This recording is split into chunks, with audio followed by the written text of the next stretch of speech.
നമസ്തേ. സ്ത്രീകളിൽ ആർത്തവ വിരാമത്തിന് ശേഷം ഗൗട്ട് വരാനുള്ള സാധ്യത വളരെ കൂടുതലാണ്.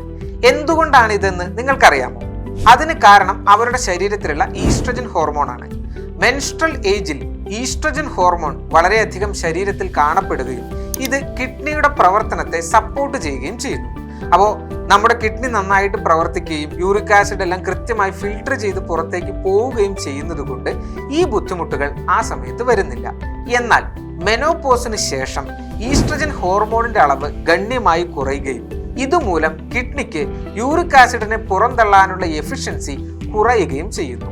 അത് കാരണം നമ്മുടെ ബ്ലഡിൽ യൂറിക് ആസിഡ് കെട്ടിക്കിടക്കുന്നതിന് ഇടയാകുന്നു. ഇത് സന്ധികളിൽ ക്രിസ്റ്റൽ രൂപത്തിൽ അടിഞ്ഞുകൂടുന്നത് കൊണ്ട് തന്നെ ഗൗട്ട് അറ്റാക്ക് ട്രിഗർ ചെയ്യപ്പെടുന്നു. അതുകൊണ്ടാണ് സ്ത്രീകളിൽ മെനോപോസിന് ശേഷം പെയിൻ, സ്വെല്ലിംഗ്, റെഡിഷ് ഡിസ്കളറേഷൻ എന്നീ ഗൗട്ട് ലക്ഷണങ്ങൾ കൂടുതലായി കാണപ്പെടുന്നത്.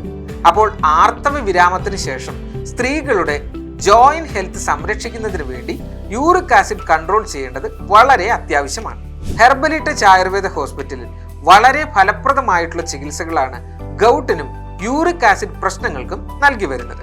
അപ്പോൾ ആർത്തവ വിരാമത്തിന് ശേഷം ഗൗട്ട് അല്ലെങ്കിൽ യൂറിക് ആസിഡ് പ്രശ്നങ്ങളുമായി ബുദ്ധിമുട്ടുന്നവരാണ് നിങ്ങളെങ്കിൽ തീർച്ചയായിട്ടും ചെങ്ങന്നൂരോ പയ്യന്നൂരോ കൊയിലാണ്ടിയിലോ ഉള്ള ഹെർബലി ടച്ച് ആയുർവേദ ഹോസ്പിറ്റലുമായി ഇന്ന് തന്നെ ബന്ധപ്പെടുക.